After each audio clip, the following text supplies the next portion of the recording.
Gentili telespettatori, buongiorno, ben ritrovati a Rosso e Nero. Il nostro argomento di oggi: Europa quanto ci costi? 22 miliardi negli ultimi 5 anni, 5 miliardi e 9 solo nel 2011. E questo è il rapporto dare e avere tra l'Italia e l'Unione Europea che ci racconta oggi con tutta una serie di tabelle il Corriere della Sera. Quindi insomma l'Europa ci costa più dell'IMU con cui viene sempre fatto il confronto, ci costa più dei debiti del Monte dei Paschi. Abbiamo un saldo negativo più pesante della Gran Bretagna. Il confronto con la Spagna poi è desolante. Mentre noi abbiamo ceduto 22 miliardi, gli spagnoli negli stessi 5 anni hanno un attivo dall'Unione Europea di 14 miliardi e mezzo. Da notare infine che l'esborso italiano all'Europa è aumentato in maniera inversamente proporzionale al reddito nazionale nostro che è sceso, quindi più diventiamo poveri, più paghiamo soldi all'Europa. Domani e dopodomani si apre la trattativa per il nuovo bilancio europeo, quello degli anni 2014-2020. Quali saranno secondo voi i risultati?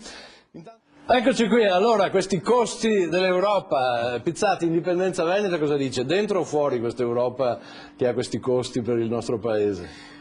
Sicuramente l'Europa del libero movimento di capitale, di persone, di lavoro, di merci, l'Europa del 92 di Maastricht è sicuramente una cosa da accettare. Riguardo i costi ho 3 punti da fare. Primo, è vero che gli stipendi parlamentari sono solo una briciola rispetto ai 20 miliardi citati dal Corriere della Sera, però c'è anche da dire che gli europarlamentari italiani prendono 3 volte tanto la media dei loro colleghi europarlamentari di altri paesi europei. Addirittura 3 volte tanto? 3 volte tanto, questo è stato uno studio fatto dalla Voce che ha paragonato i costi, quindi questo è simbolico di un problema che non è l'Europa, ma il problema di come lo Stato italiano si rapporta a questa unione tra diversi Stati. E pensare che li hanno già ridotti del 40%. Il secondo punto riguardo le quote latte è un sintomo di dove uno Stato, in questo caso quello italiano, non fa gli interessi dei propri cittadini e delle proprie imprese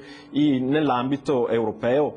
Questo perché? Perché le quote latte coinvolgono persone nell'arco alpino e queste sono state barattate in cambio di altre quote che non facevano gli interessi del nostro territorio. Quindi, questo per dire che a livello europeo è più importante avere una rappresentanza che è più vicina ai cittadini, più vicina al territorio. Quindi terza e ultima cosa, quando guardiamo ai costi, 20 miliardi su 1.500 miliardi di PIL, stiamo parlando di 1-1,5%, quando bisognerebbe domandarsi quanto ci costa l'Italia se paghiamo 70 miliardi di tasse e in Regione Veneto ne arrivano solo 13 miliardi. Quindi quanto ci costa l'Europa? Indipendenza Veneta dice quanto ci costa lo Stato italiano.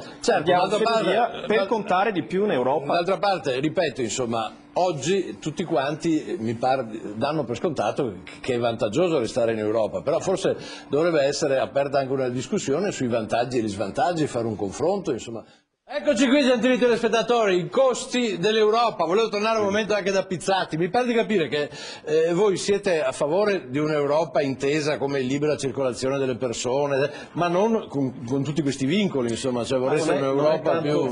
Non è tanto una questione di vincoli, è una questione, come è venuto fuori dalle telefonate anche dalla discussione qua in studio, che non siamo tutelati, gli interessi veneti non sono tutelati dallo Stato italiano in Europa. Prima diceva che in campagna elettorale nessuno mette in discussione l'Europa.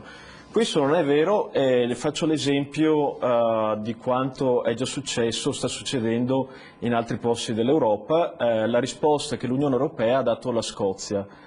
L'Unione Europea ha detto alla Scozia che in caso che la Scozia diventi indipendente dopo il loro referendum per l'indipendenza del 2014 dovranno rinegoziare tutto, perché secondo i trattati un nuovo Stato che si crea all'interno dell'Unione Europea va automaticamente fuori e deve rinegoziare tutto. Quindi anche il Veneto potrebbe... Sì, non è vero che... Siccome il problema è come i trattati, come ci rapportiamo noi all'interno dello Stato italiano in Europa, La via più veloce è proprio quella di, diventando uno Stato indipendente, automaticamente puoi rinegoziare tutto, le quote latte, eccetera, eccetera, come vogliamo noi. Se non va bene ci rassegneremo a diventare come la Svizzera, che non è una brutta situazione. Quindi tramite l'indipendenza, un Veneto indipendente diventerà o come l'Austria, se ha intenzione di restare in Europa, oppure come la Svizzera. Rassegniamoci a diventare come la Svizzera. Dimitri, ancora la telefonata, sta da lei. Prego Pizzati, l'ultima valutazione anche su queste differenze nell'uso dei contanti. Sì, no? Su questa... l'ultima, dato che siamo passati dall'Europa all'euro, l'ultima valutazione era riguardo il cambio, che era 1900 euro,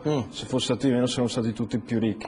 La ragione per cui è stata fissata quel cambio lì è perché lo Stato italiano era anche indebitato, cioè quindi se hai un debito pubblico molto alto e metti un cambio molto basso, sei anche indebitato, quindi la ragione per cui c'è stato quello scambio favorevole e sfavorevole per i cittadini era un grosso indebitamento dell'Italia, e questo perché lo Stato italiano non aveva i conti a posto con i trattati di Maastricht, cioè aveva, invece di avere il 60% di rapporto debito-PIL, allora nel 98 ce l'aveva il 120%, con Ciampi che faceva delle proiezioni che per il 2011 sarebbe stato al 60%.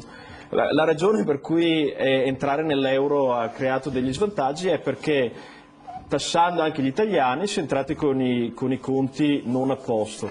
L'unica maniera, ripeto, è di riuscirne e rinegoziare tutto. Quello è possibile farlo, come sta facendo la Scozia, diventando indipendenti, facendo l'indipendenza del Veneto. È la via più breve. Signori, ci fermiamo qui, grazie per averci